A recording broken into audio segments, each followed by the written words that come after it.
Hello everybody, it is August the 2nd, 2020.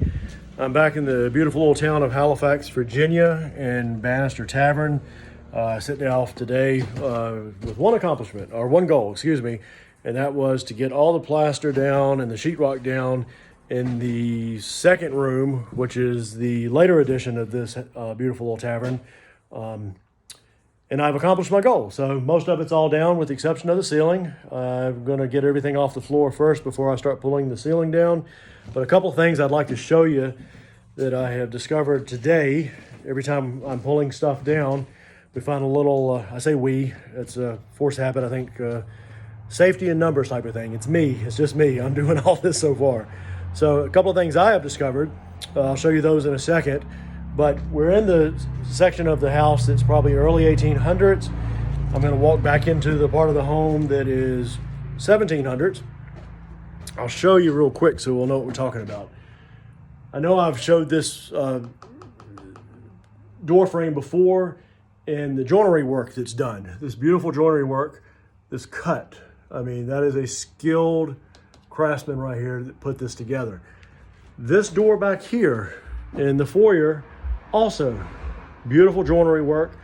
I'm still thinking that that door used to be where that window is over there, because this would have been outside that room originally. So I believe that used to be over there and that window used to be here. I'll know more once I start pulling that lathing down, but right now I'm not going over there until I get these beams braced up so that floor doesn't collapse on me and the house starts coming down.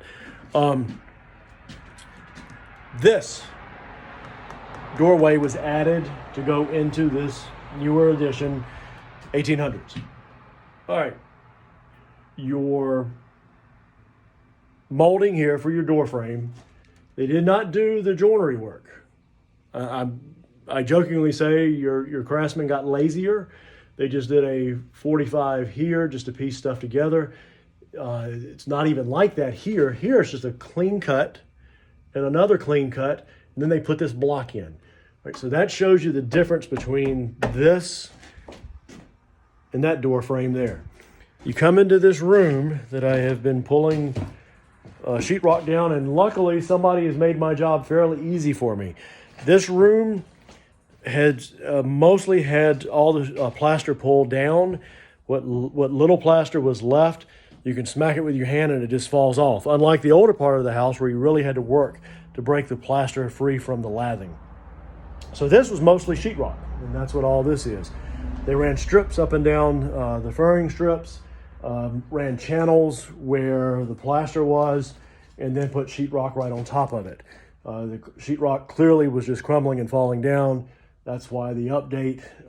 So this wasn't as bad. I've started pulling some of it down from the ceiling.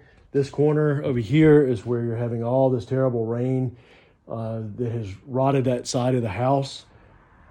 Again, one of your lateral beams there. Here you have another lateral beam. Unfortunately, it's full of rot from all the rain. So a lot of this will have to be reconstructed. This is what I found that's really neat. I have wondered if this house hasn't been reversed when the road outside was put in. There's a road right there, right off the porch. There's the road, 501, I think it is. So I've wondered if this house originally, that wasn't the back of the home. There's a couple of reasons I've speculated it. One is the placement of the steps. And two, I just discovered this today when I pulled the plaster down, the lathing down and the sheetrock down. Here, this doorway has been changed greatly. You had sheetrock covering this transom. So I'm assuming this was a transom. I cannot guarantee it at the moment. I haven't pulled this beadboard off, but you can see here that this doorway has been narrowed in significantly. Here's your original molding right in here. Beautiful, beautiful hand cut. I mean, gosh, this stuff's so pretty. Early paint. Still got a shine to it. I'm not sure of the age of it. Still has a sheen on it. Up here, these square blocks that they put in where they didn't have to do that joinery work we were talking about a moment ago, those have been removed from both sides because they had strips running up it where the sheetrock was adhered. So Luckily, those are easy to replace and rebuild. There's nothing really decorative or elaborate about them. They're just a square block. So those will be easy to redo. I haven't pulled this down, obviously. I don't know if there's still glass behind it or any pane work behind it, but that will tell me something. This could have just been all doorway. I don't think so, because it's so much taller than the other door just like it over there. I think I'm showing you. So I don't think that that's the original height of the door, because it's so much taller. But you can see here where these strips were added, this molding, and that was to encase the door, and then sheetrock went right over top of it, so you couldn't see any of this. So again, and you can't have transom on back of a house. I just had a gentleman tell me that lives right up the street here, his house has one. But I still wonder if that is the front of the house here. We'll know more perhaps as we start pulling this house apart. So anyway, it's a quick update.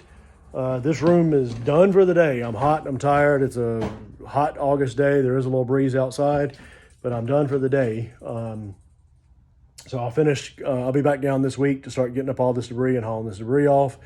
So quick update. And I just want to say I've gotten a little behind because I dropped about an 800 to 1,000 pound rock on my hand, unloading it from my dump truck about 2 weeks ago, and crushed a couple of my fingertips and kind of slowed me down a little bit. I'm old, I don't heal as fast as I used to. And I want to say hi to my son, who is 9 months and a little more than 2 weeks today. He's crawling. I'm chasing him everywhere. His beautiful wife, my beautiful wife and his mom, Shannon, are chasing him everywhere. He loves the cats. He's constantly chasing the cats around.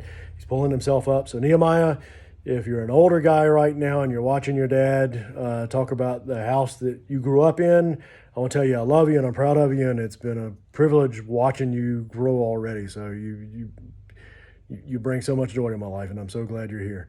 All right, guys, thank you so much, and I'll do a couple of more photos this week as I get all this debris up.